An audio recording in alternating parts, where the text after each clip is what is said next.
noite com Jesus. Amém. E eu gostaria de falar hoje sobre aventura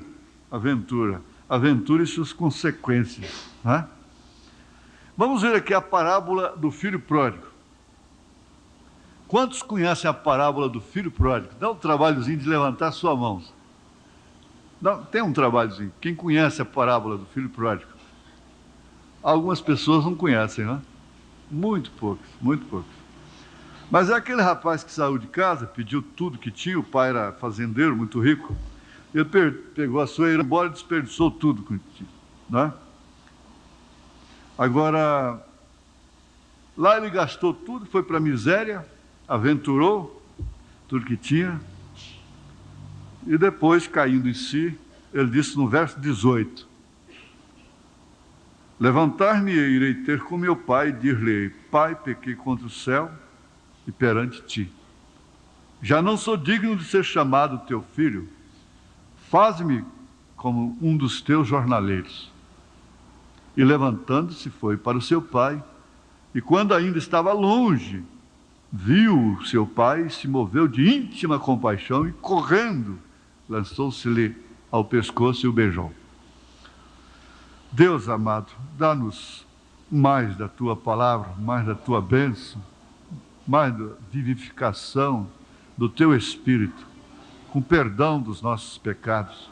Te suplicamos estas bênçãos, que a palavra cure os doentes, liberte os oprimidos, salve os pecadores, limpa os pecados. Em nome de Jesus Cristo, ó Deus, nós te suplicamos. Amém, Senhor. Amém. Assentai-vos. Olhar somente em uma direção dói o pescoço.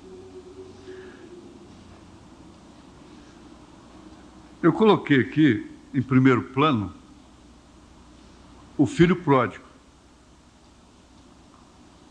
E disse assim também, escrevi, não faça do seu casamento uma aventura. Não tome sua salvação como aventura. Aqui embaixo, mudança, coisas assim, negócios diversos, empreendimentos, né?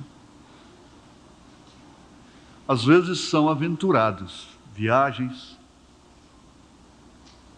são aventuras. E todas as aventuras têm suas consequências, sem dúvida, correm riscos.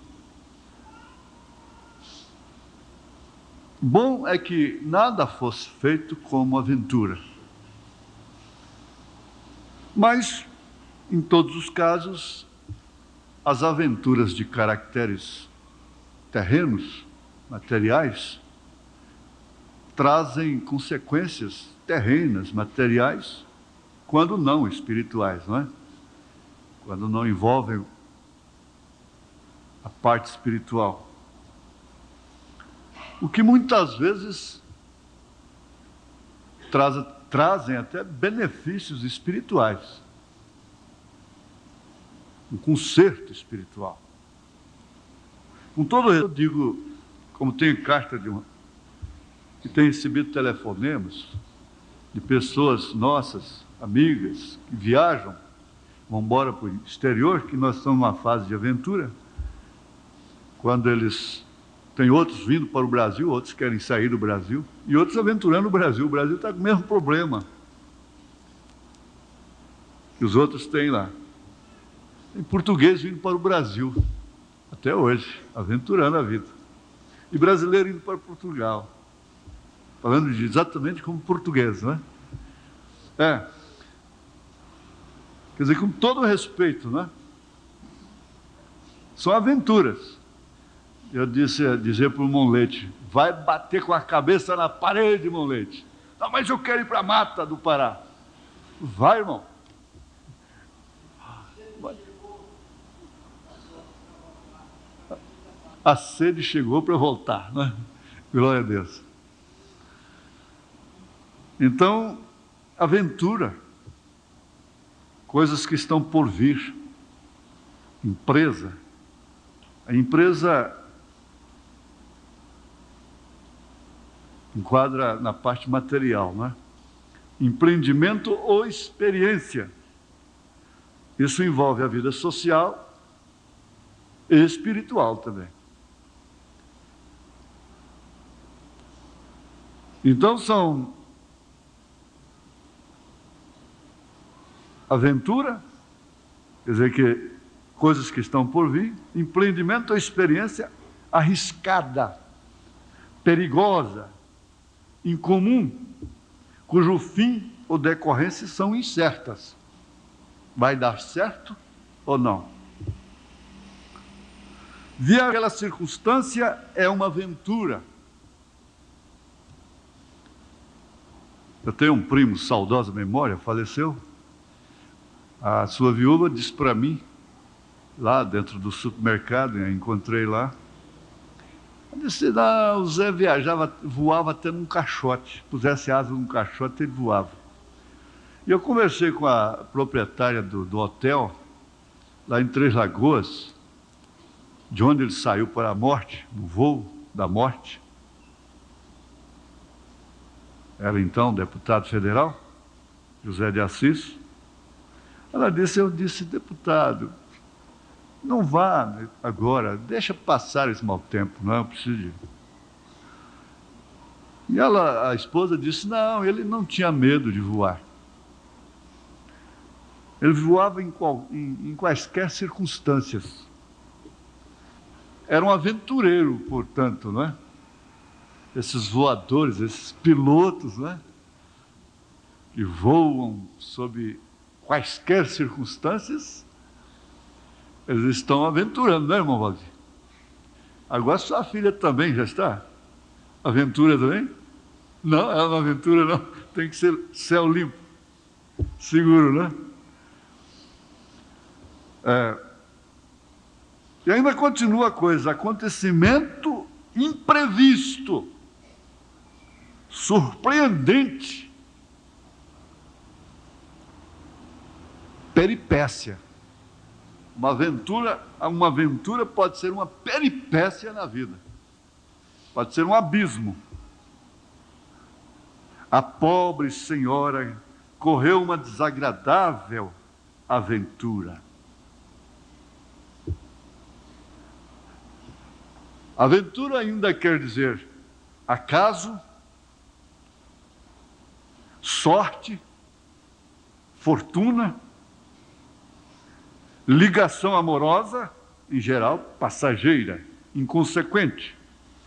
Ela sabia dentro de si que aquele amor não tinha como ser para sempre.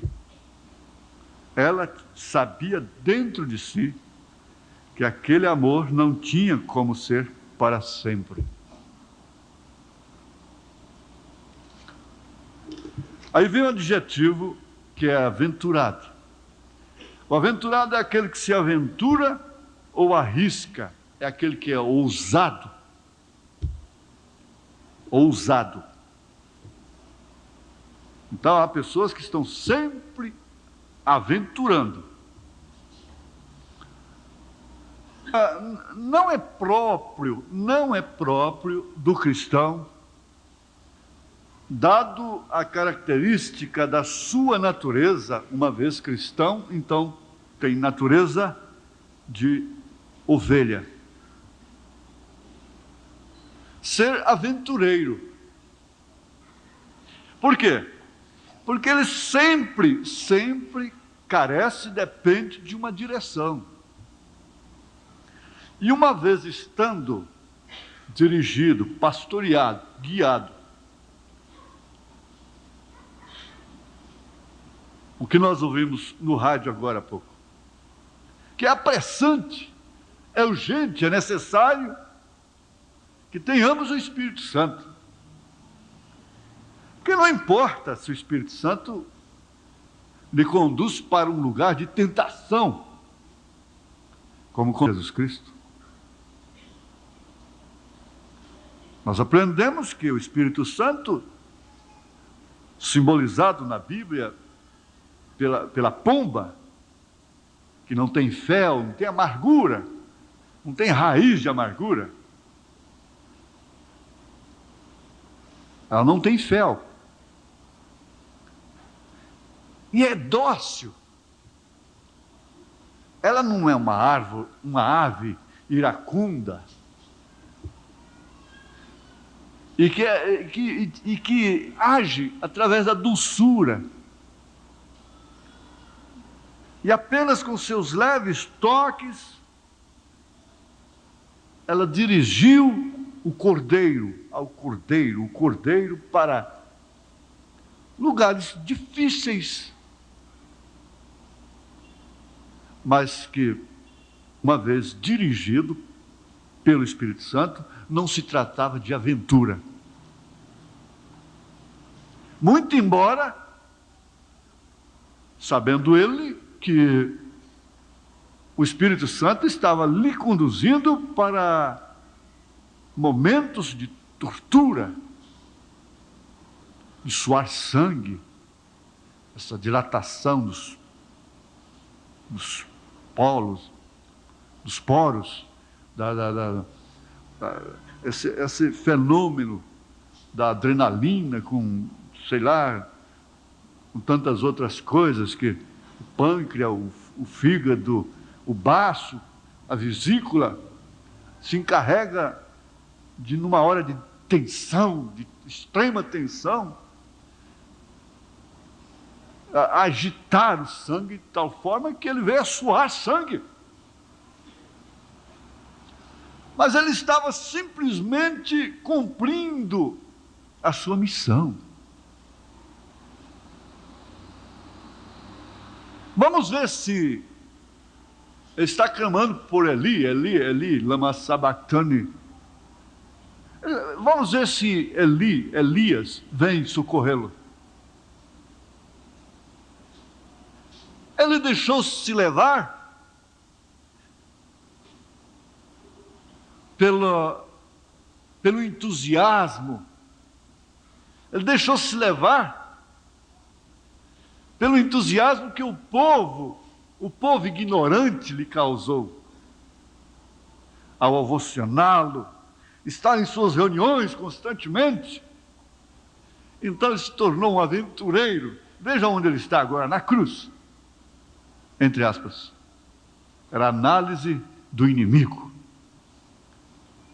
Mas Jesus Cristo sabia perfeitamente, conhecia exatamente o seu lugar, a sua missão. Ele foi tipificado na Bíblia Sagrada por Davi. Davi talvez não soubesse realmente, como diz o profeta, que eles escreveram e aconteceu coisas que eles não sabiam, que realmente aquilo estava apontando para Cristo. Quando ele estava foragido, derrotado,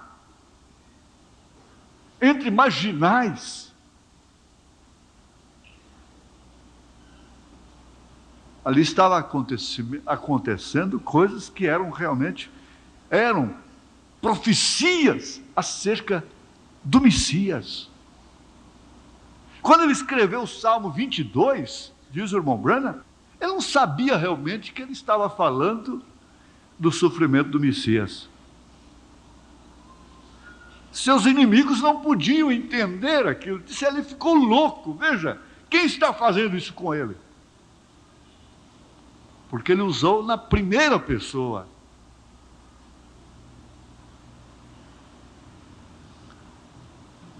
Agora, é dada ao ser humano, é uma circunstância do ser humano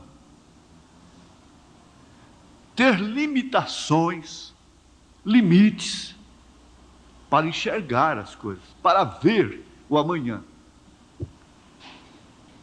O que complica muito a vida em seus vários setores, e não se pode pregar o Evangelho sem falar em família, sem falar em casamento, não tem jeito. Porque primeiro, segundo família, terceiro você. Não tem jeito. Então a coisa vem se desenrolando de tal forma que todos os passos na vida parecem ser aventura. Até mesmo plantar. Nós lembramos que não há muito tempo, aqui em Goiás, há muitos aqui que plantaram no seco, em setembro. Plantava na terra seca o milho. Porque dia 8 de setembro vinha chuva e firmava. O plantar virou uma aventura hoje. Quantos têm que ver terra para pagar financiamentos? Por quê? Aventuraram, plantaram, fizeram tudo o que deveriam fazer. Faltou a chuva, morreu tudo, não colhe nada.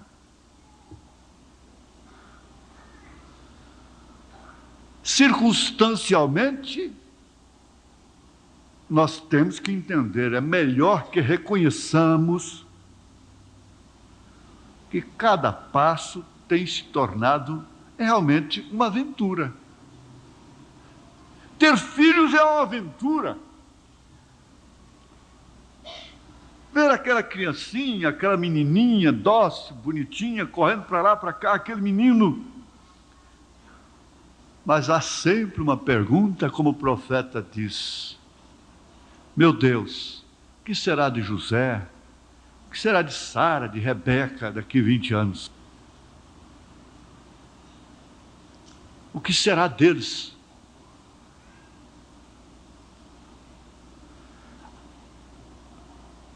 Mas se tratando, reconhecendo isso, é que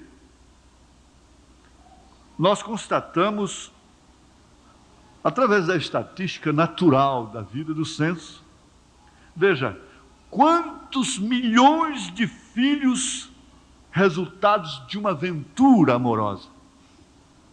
Milhões e milhões. A explosão demográfica do século se deve, em grande parte, a filhos resultados de aventura.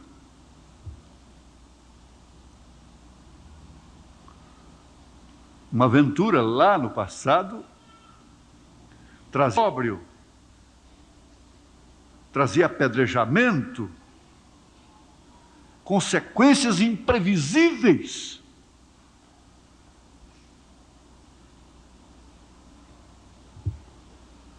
Aí vem o grande conselho: não façam o inocente sofrer por causa de sua loucura. Não faça um inocente sofrer por causa de sua aventura. Perde-se a cabeça, perde-se a noção das responsabilidades, e que não é somente ela, não é somente ele, que vão arcar com consequências, mas há um terceiro, que é uma vida inocente, que não tem culpa de nada, e que vai nascer como consequência de uma aventura louca.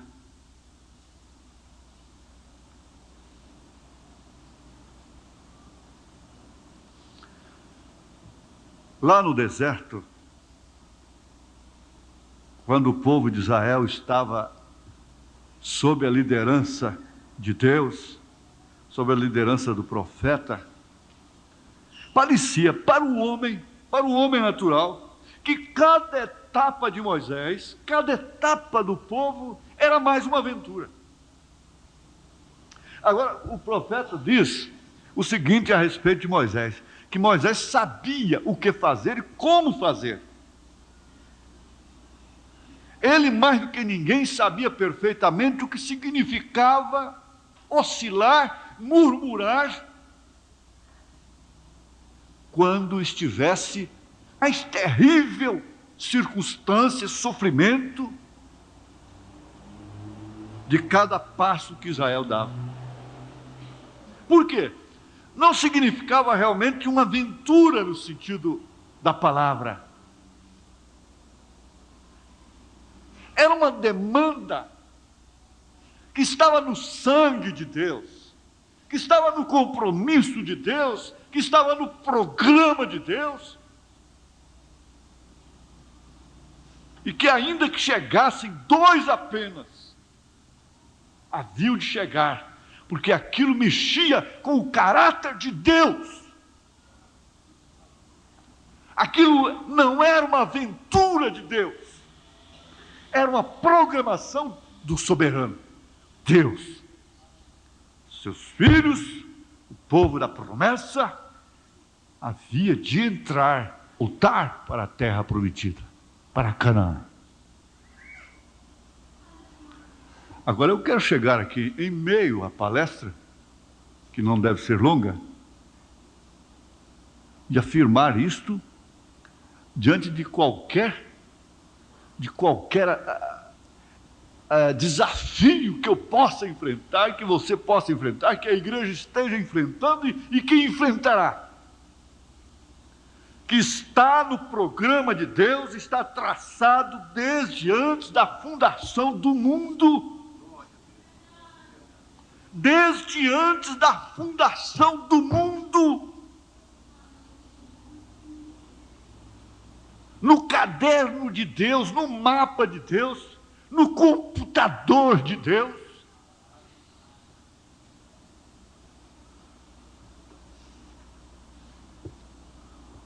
Entrada da sua noiva, do seu povo, nas bodas do Cordeiro. Não importa se cada etapa dela pareça uma aventura. Não importa. Como lá no deserto.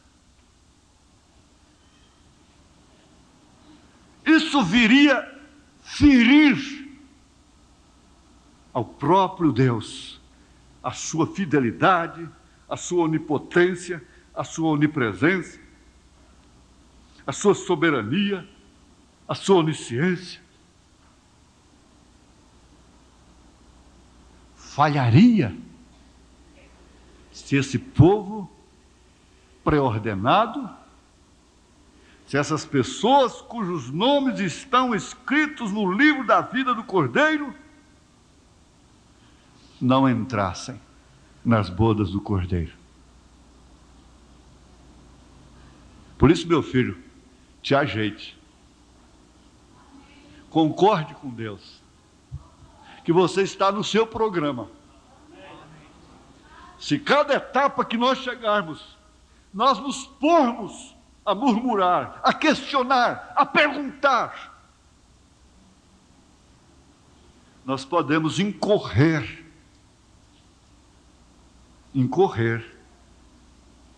nas mesmas consequências, como Paulo adverte na primeira carta aos Coríntios, capítulo 10 mesmo.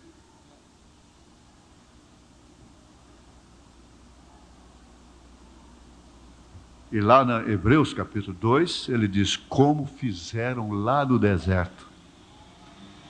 Nós temos uma Bíblia sintetizada nesse deserto.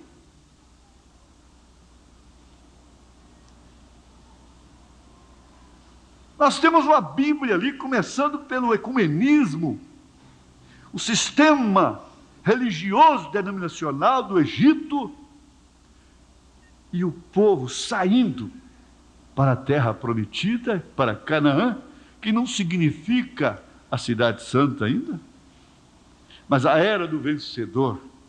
Isso quer dizer, atravessei o deserto, cheguei no lugar prometido, na posição na qual eu devo estar, indiferentemente do que me aconteça, porque afinal de contas, eu não estou numa aventura, criada por espíritos que caem sobre a mocidade, sobre as famílias, das nações, as influências, que levam para cima e outro para corre, inventa, e imita daqui, imita dali. Não!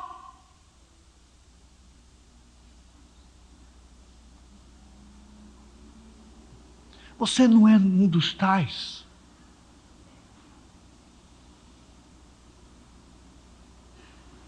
Mas uma vez estando na mesma era, sob a mesma condição, sob as mesmas circunstâncias, podemos fazer uma mudança, que eu sempre digo no escritório, irmão, mudança e casamento é entre você e Deus. Eu não digo para não ir, eu não digo para ficar, eu não digo para fazer nem não fazer.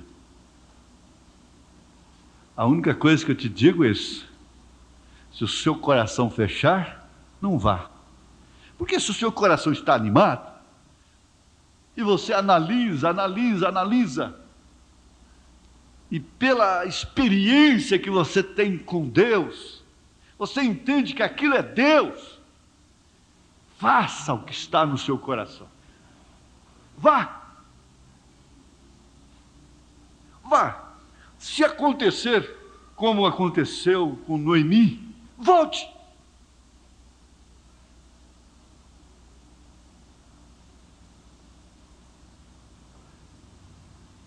É tão simples. Isso é tão simples. Agora, já no casamento, às vezes não tem como voltar, não? Não tem como voltar. Aí agora tem que prosseguir. Tem que segurar.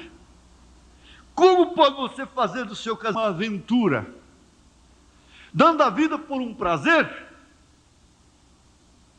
O que deve ser até respeitado?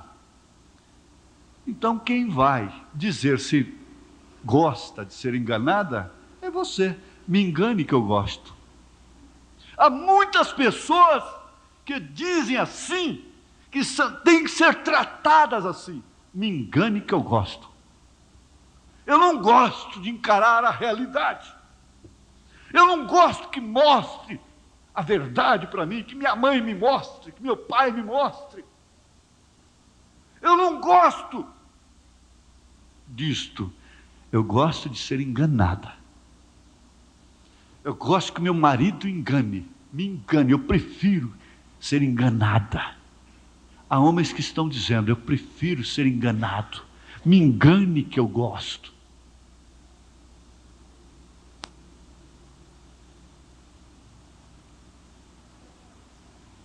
O povo está dizendo isso claramente a cada dia, gente. O que nós estamos vendo no quadro político da nação, das nações, o povo está dizendo: me engane que eu gosto. Me engane com discursos, com propostas. Nós temos um homem viajando pelo Brasil que não pode mostrar uma obra sequer que ele tenha feito como administrador, como prefeito, como governador. Ele não pode mostrar uma construção. Ele só pode mostrar defeito dos outros que realizaram.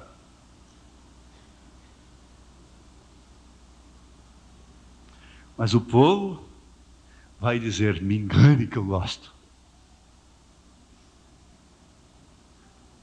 O povo gosta de aventura, de ter novas experiências. O povo gosta de ser enganado.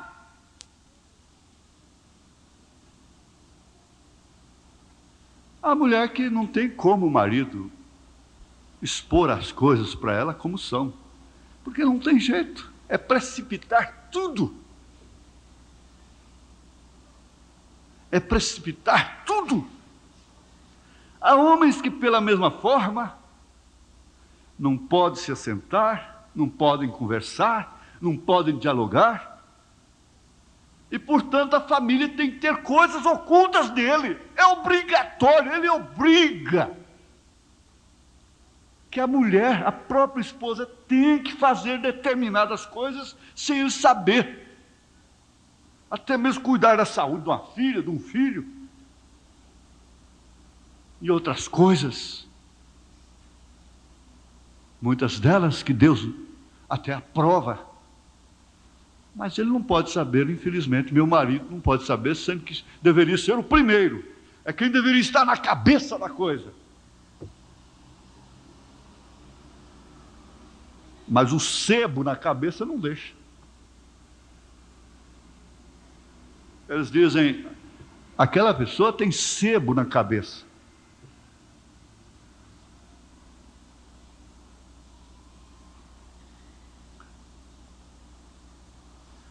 Nós temos uma experiência na Bíblia que ela cabe em todas as mensagens, em todos os instantes da nossa vida. A experiência de Noemi, Ruth e Orfa. O profeta disse, Noemi nunca deveria ter saído de sua terra. Sair de uma época daquela como pessoa, indivíduo, significava apostasia, sair do seu lugar. Porque Israel era povo. Então deveria sair o povo, não o indivíduo. Mesmo que fosse para a escravidão, foram para a Babilônia como povo. Então o profeta disse, ficar fora do cativeiro de Babilônia era maldição.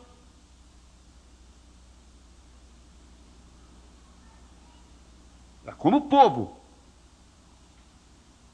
Agora, Noemi saiu como indivíduo, pessoa, foi aventurar. E lá o que aconteceu? Para cumprimento da própria Escritura, para cumprir um tipo nas Escrituras, mas ela sofreu a ponto de dizer, não, vamos trocar meu nome não deve ser Noemi, deve ser Mara, que quer dizer amargura. A minha vida faz lembrar as águas amargosas do deserto, onde Israel murmurou.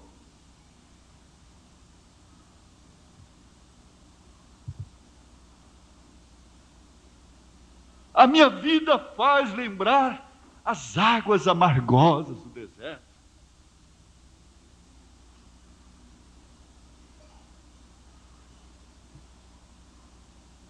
Ela tinha consciência disto. Mas de lá ela trouxe como prêmio 2 noras, que por sinal combinavam muito com a sua sogra. Mas chegou a certo ponto da história que Noemi, sendo uma mulher consciente, representando a igreja ortodoxa, consciente, é uma igreja fundamental, que por sinal não crê em 3 pessoas distintas, porque ela é a igreja fundamento. Mas uma mulher de muito bom senso, ela disse para as duas, olha, a minha vida já foi uma aventura tão desagradável, com tantas consequências como vocês conhecem. Eu estou viúva, vocês duas novas, também viúvas. Eu não tenho semente para cumprir a minha lei convosco. Eu não tenho filhos para isso. O que fazer? Vocês voltem à vossa terra. Andar comigo não passa de uma aventura.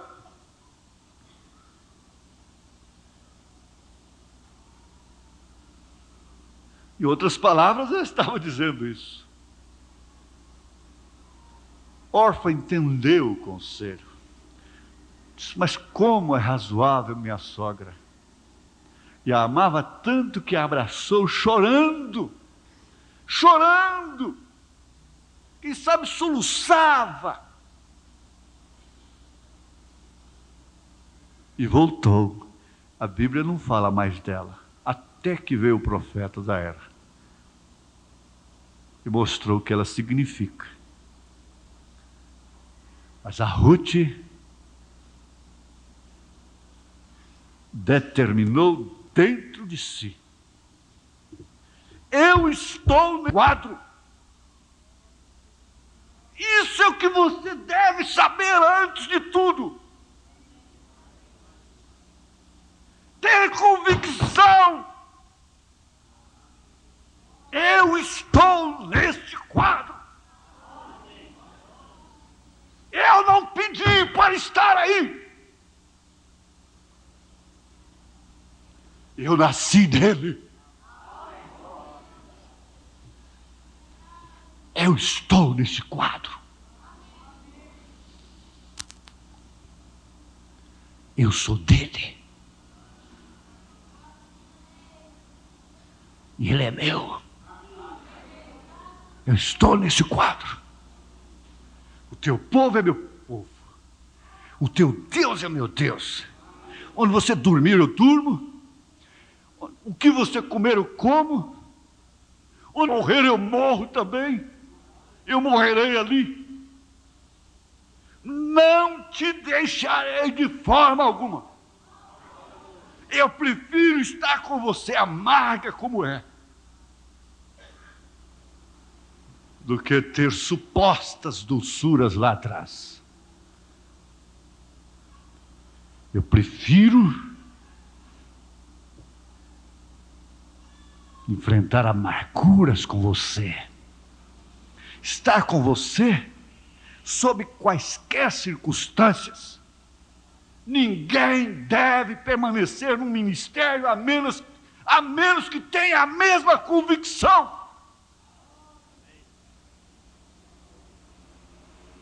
Porque permanecer no ministério só enquanto ele flore, enquanto ele corresponde com os sentidos, é natural. Isso é natural, isso é carnal, isso é humano. Mas permanecer com Moisés, com Josué, permanecer com Noemi, permanecer com Jó, isso é algo mais do que nada, do que carnal, do que religioso.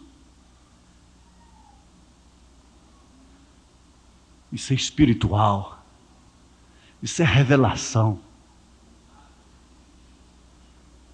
Eu prefiro estar com você na lama, dentro desse chiqueiro aqui, onde você recebeu o Espírito Santo, do que estar lá naqueles lugares limpos, cheirosos, entre aspas, que diante de Deus, diz o profeta, estão como um logradouro público, um sanitário público desaciado, que há muito tempo não foi asseado.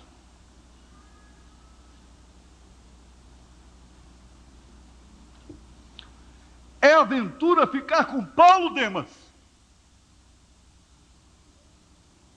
Porventura, é aventura permanecer com Josué? Eliseu, por que você não larga esse Elias? Quando ele próprio está dizendo, fique aqui. Não, onde tu fores eu irei. Mas eu vou para Jericó, é a cidade da maldição, eu vou com você. Eu vou para a casa do pão, eu vou com você. Mas eu descer o rio, eu vou com você. Isso é determinação. Você determinou. Pedro estava determinado em seu caráter, em sua alma, ele estava carimbado lá dentro. Para onde iremos nós? Se eu estou falando mais por alguém, eu vou usar o plural. Eu tenho mais alguém comigo. Eu tenho companheiros comigo que eu posso falar por eles. Eu tenho mais 10 aqui que eu posso falar por eles. Para onde iremos nós? Ele não diz para onde irei eu. Para onde iremos nós? Você sempre pode falar por alguém. Fale a palavra por alguém e verás.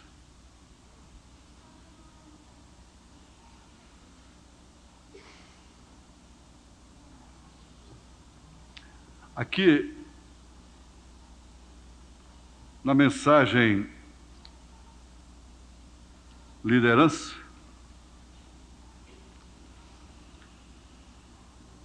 parágrafo 24, o profeta diz: Nós temos que ser conduzidos. Liderança capa azul.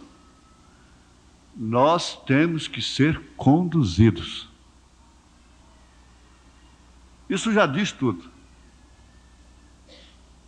Já diz que nós não somos aventureiros. Irmãos, preste atenção. Eu gosto de ver a igreja em silêncio, ouvindo palavra por palavra. Porque eu sei que a palavra está ungida ou não. A gente sabe quando está falando a palavra recheada ou não. Pense nessa oração. Senhor, anima-me no que é correto. Me desanime no que é incorreto.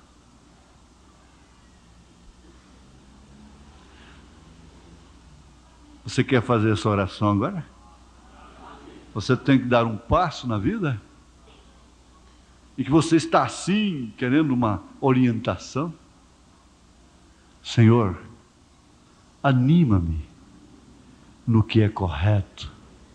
E me desanima o coração. Eu tomarei esse desânimo como a voz do Senhor. Me desanime, tire essa coisa da minha mente. Em nome de Jesus Cristo. Amém. Agora ele disse, na dúvida não faça. Há uma placa de trânsito, que eu creio que ela seja até universal, não é somente nacional. Na dúvida não ultrapasse. Você sabe que se todos os motoristas dirigissem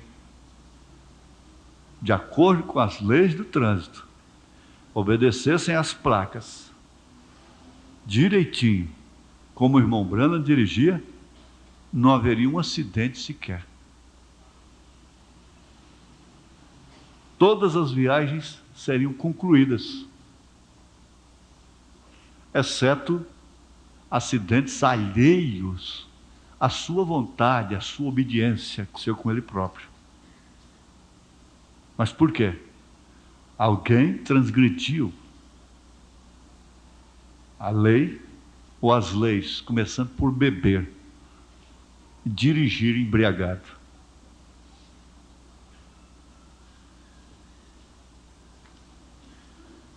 Nós temos que ser conduzidos. Nunca devemos ser autossuficientes.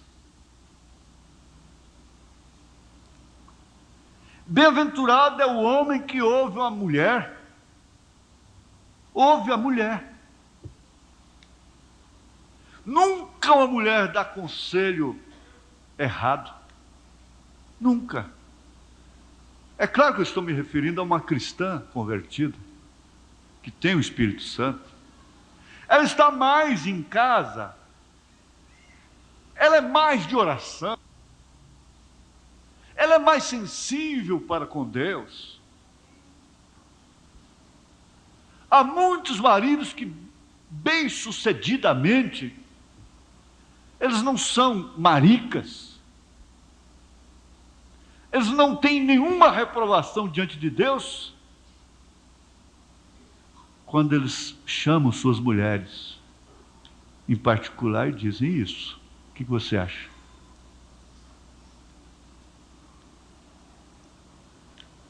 O que você acha? Você está comigo nisso?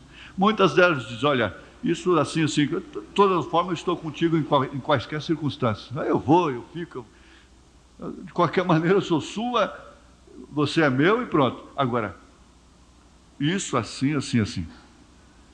O profeta diz que atrás da queda de cada grande homem tinha uma mulher. E atrás do sucesso de cada grande homem havia uma mulher.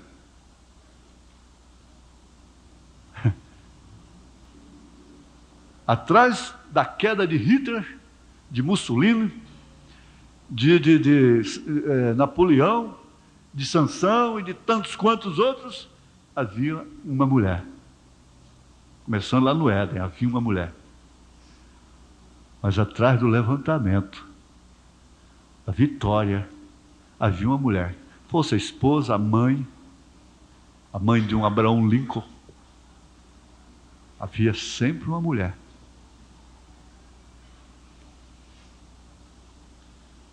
Atrás da vitória de Cristo há uma mulher, igreja.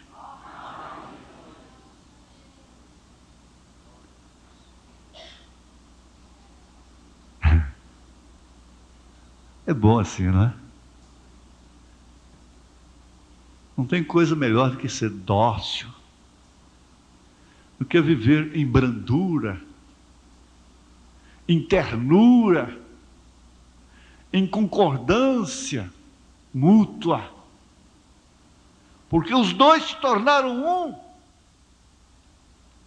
Não é porque o reverendo chega na casa do irmão Brana e pensa que vai encontrar lá um dom fulano.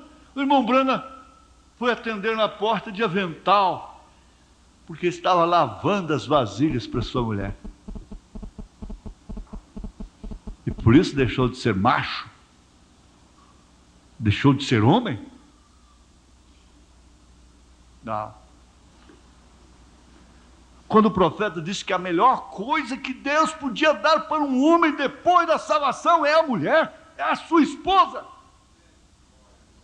E a maior parte do tempo é com trocadilho, aos trancos, aos barrancos.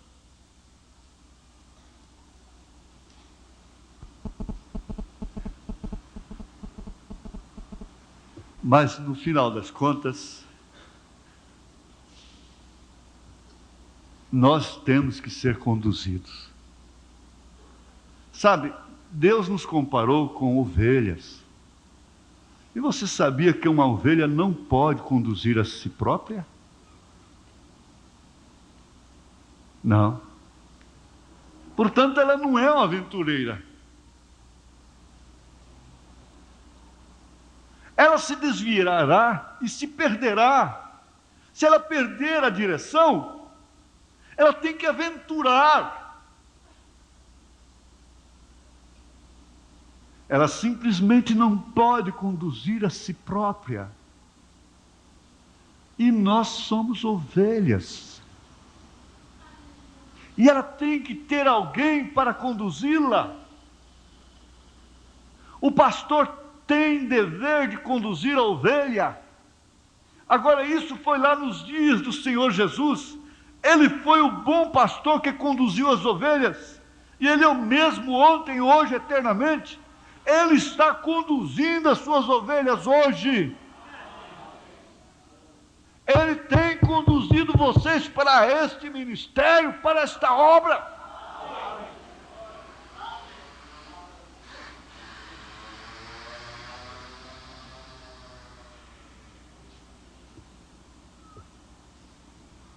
Não adianta, nós somos uns dos outros. Você é meu e eu sou seu.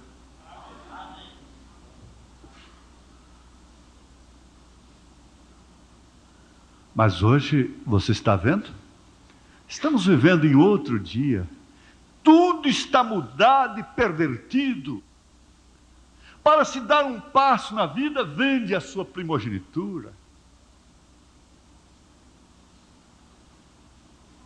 A igreja, com facilidade, se vende aos políticos, se compromete em troca de favores.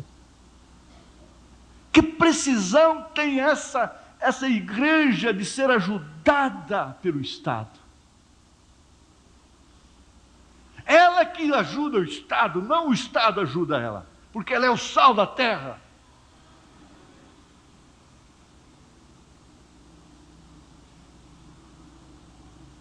Mas o que acontece? Você sabe o que o homem tem para conduzir ovelhas hoje? Tem um bode. É um bode, é um mercenário. Ele tem mais medo do sacrifício do que qualquer outra coisa. E ele berra a todo tempo. Se tiver que enfrentar o sacrifício, ele está sempre berrando.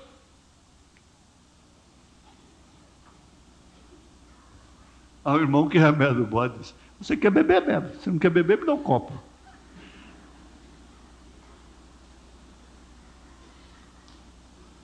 Então o que ele tem arranjado? É um bode. É um bode. E você sabe para onde o bode as conduz? Direto ao matadouro. Isso é o tipo lá no Velho Testamento. Mas o que acontece? As ovelhinhas não sabem para onde estão indo, de modo que o bode vai para um aprisco, para o matadouro, e a enche, joga um porção de credo em cima dela, e as ovelhas não sabem o que fazer a não ser seguir um líder. A ovelha precisa sempre de um líder, assim ele as conduz direto a este matadouro. Então o bode o que faz? Quando vê que chegou lá, ele pula fora da trilha, e a ovelha entra e é morta. Está vendo? O bode é um líder errado, ele não entra com elas. O profeta disse: eu não tenho coragem, eu não estou suposto a pedir a ninguém fazer uma coisa que eu mesmo não esteja suposto a fazer aquilo, disposto a fazer aquilo. E nós chegamos ao enfado terrível, a grande desventura de exigirmos dos outros aquilo que nós mesmos nem tocamos com o dedo naquilo, aquele fardo. O que faz de nós? O que faz fariseus, hipócritas.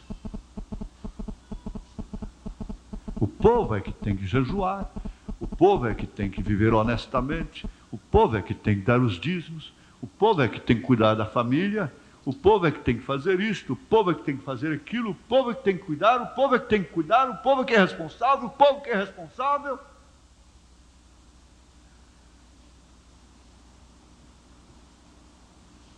O que o mundo carece, o que as nações carecem, é de estadistas, porque o estadista, ele vive em função do povo, não o povo em função do estadista. Na verdade, o estadista é aquele que vive em função do povo e que marca a história em benefício do povo.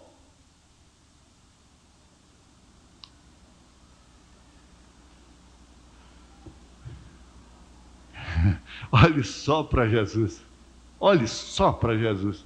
Mas Jesus, o bom pastor, que conduz as ovelhas, ele as conduziu à vida e segurou nas mãos delas.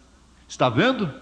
Mas alguém tem que conduzir as ovelhas. Você não é o fruto de uma aventura. Você é um fruto de um nascimento programado por Deus. Você estava nos pensamentos, nos lombos de Deus desde antes da fundação do mundo. Primeiro é o benefício da mãe, então a palavra do pai.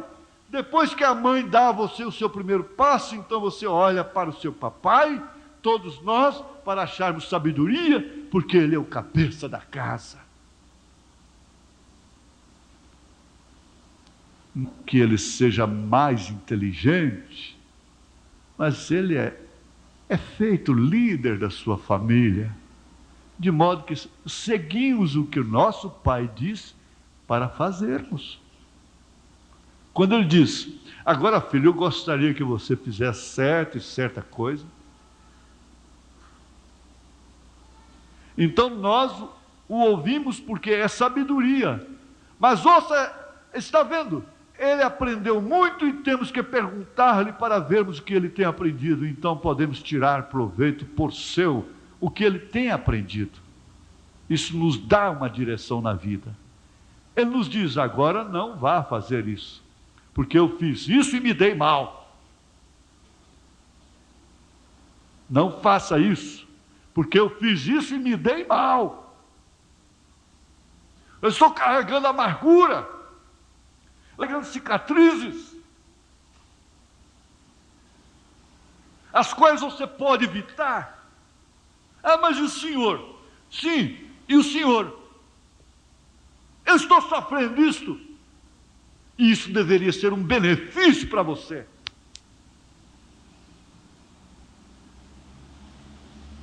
Ruth, depois que você for redimida, que você entrar para o povo, que Boaz te redimir, não faça o que eu fiz. Nunca! Não saia! Aconteça o que acontecer, não saia!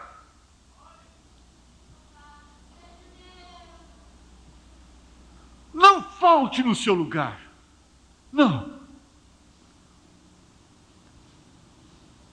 Não vá fazer isso. Porque eu fiz isso e só trouxe amargura, cicatrizes.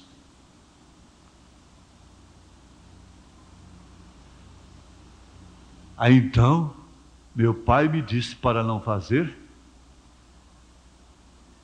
e eu fiz. E isso fez com que isto acontecesse para mim, algo ruim. Minha mãe disse que eu não deveria ter dado aquele passo, ela chorou muito, ela ficou triste, muitos dias, ela perdeu o sono, ela ficou com os olhos roxos. Mas eu fiz a si mesmo. Portanto, não faça, minha filha, o que eu fiz. Não faça, meu filho, o que eu fiz. Eu aventurei contrário aos conselhos da sabedoria, da experiência.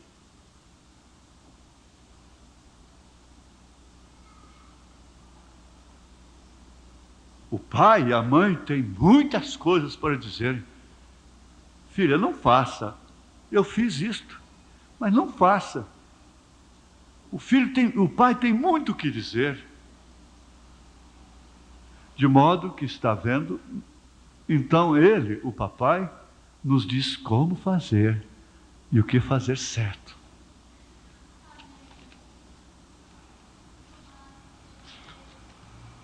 Eu vou parar. Vou parar com isso aqui, ó, no estranho parágrafo 142. Mensagem estranha. O profeta diz, terminando a mensagem já, ele disse: ore por mim. Quando você não tiver ninguém mais por quem orar, apenas lembre-se de mim. Eu preciso de sua oração. Então, pelo seu poder e no seu amor, até nos encontrar. Obrigado por virem de distante. Deus o proteja quando você for para casa.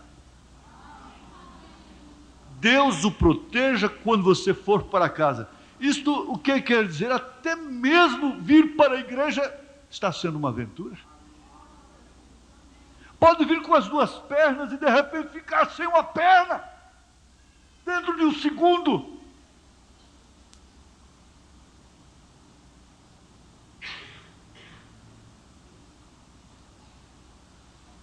Aquela pode ser a última viagem.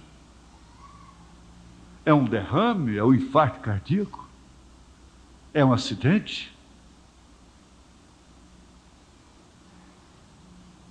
E desde que um passo pode trazer consequências, expõe uma vida através do trânsito, é uma aventura.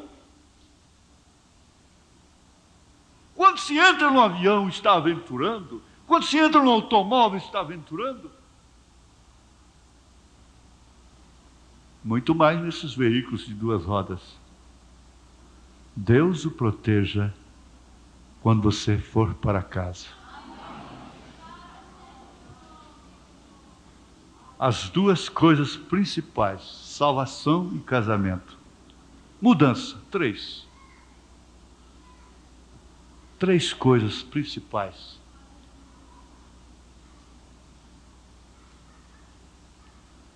Muito especial a salvação.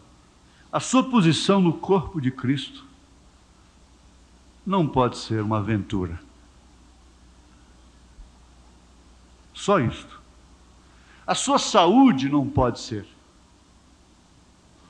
Você tem que medir. Você tem que pensar que a saúde se conserva, deve ser regada com uma alimentação mais inteligente, mais racional, até mesmo mais cristã, mais sábia.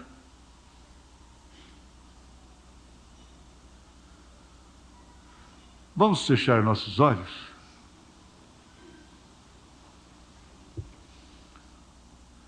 Senhor Deus, se o Senhor proteger a cada um, quando voltar para casa,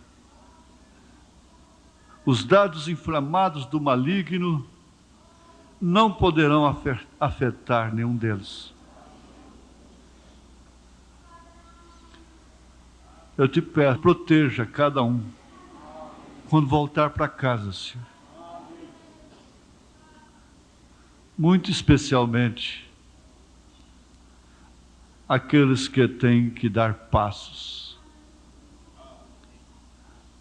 Eles precisam nutrir, sustentar a família. Eles estão necessitados. E o diabo gosta de aproveitar essas oportunidades. Tem misericórdia, Jesus. Liberta o que está preso. Solta, Senhor, por amor do teu nome. O Senhor sempre amou abrir as celas, as cadeias. Solta, Jesus, amor do teu nome. Solta aqueles que estão presos pelos vícios, por espíritos maus, por amores errados, por sentimentos errados. Eu te suplico, ó Deus, que tu venhas manter as tuas mãos portentosas, poderosas, sobre a igreja, ó Pai. Nós temos consequências das nossas aventuras, dos nossos passos precipitados, e mesmo daqueles que são circunstanciais. Hoje ir à escola é uma circunstância, é uma aventura para aquela pobre criança. Misericórdia, Senhor, misericórdia. Eu vejo agora a igreja lotada com encontros, pastores aqui, Senhor, e o Senhor usando a cada um que vai ter sua responsabilidade em particular. Aleluia, glória a Deus, aleluia. E posso perceber o Senhor fazendo uma obra, mesmo que em secreto, mesmo sem emoção, mas uma grande obra. Graças a Deus, aleluia. Nós encomendamos este rebanho a Ti, Senhor. Nós nos encomendamos a Ti, Senhor. Nós encomendamos as nossas almas ao Senhor. O Senhor nos perdoe, ó Pai. Ajude-nos a cumprir as nossas estações de águas amargosas, o tanto que seja o Senhor que nos levou para aquela condição. Somente isso e mais nada. Em nome de Jesus Cristo. Amém. Amém. Ultimamente eu tenho assim, vindo ao meu pensamento, à minha mente, de dar sempre oportunidade para alguma pessoa que gostaria de definir a sua fé conosco, na mensagem do Senhor Jesus Cristo, como o único e verdadeiro Deus. Tem alguém que gostaria de se manifestar, receber uma oração? Tem? Se tiver, ganhe o tempo. Vem depressinha aqui na frente. Você está decidido, eu também estou, nós estamos, então vem logo depressa, né? Tem? Tem ou não tem? Se tem, vem. Se não vem, é porque não tem. Tem? Tem, sim. Tem. Tem aqui, ó. Definiu, ó. Definiu, tá vendo? Aí, um vale mais que o mundo todo, e dois, hein? Tem o segundo? Que já decidiu, a segunda decidiu dentro de você. Chega de viver aventurando por aí. Agora eu quero minha liderança. Agora eu aceito a liderança de Deus, desse profeta de Deus. A irmã não tinha aceitado ainda, não, irmã? Não? Já? A senhora é a nossa companheira tão antiga. Olha, é para quem está recebendo hoje, aceitando, né? Vem, vem. Tem mais? Tem mais?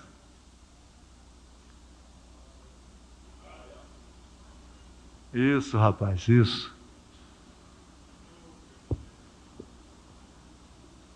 Agora sim. Olha, irmã, você que veio à frente, Deus te abençoe mais, né? A palavra já está sobre você.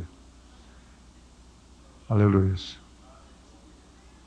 Tem mais alguém que cansou de aventurar por aí? Quer ser batizado em nome do Senhor Jesus Cristo? E ter esse bom pastor.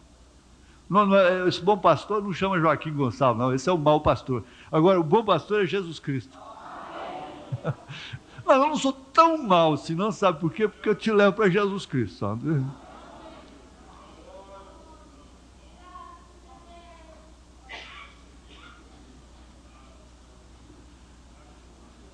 Que beleza, em 3, 5, 6. 6 almas preciosas, 6 mundos, né? Graças a Deus. E isso, Satanás. Isso. Isso. Amém? Amém? Glória a Deus. Levanta suas mãos para essas pessoas aqui, em nome delas, por elas, né? Senhor Jesus, põe a tua bênção sobre estas vidas, de estarem firmes agora, morrer conosco nessa liderança, em nome de Jesus Cristo, ó Deus. Ajude-as a permanecer firmes e constantes. Dá saúde também para elas.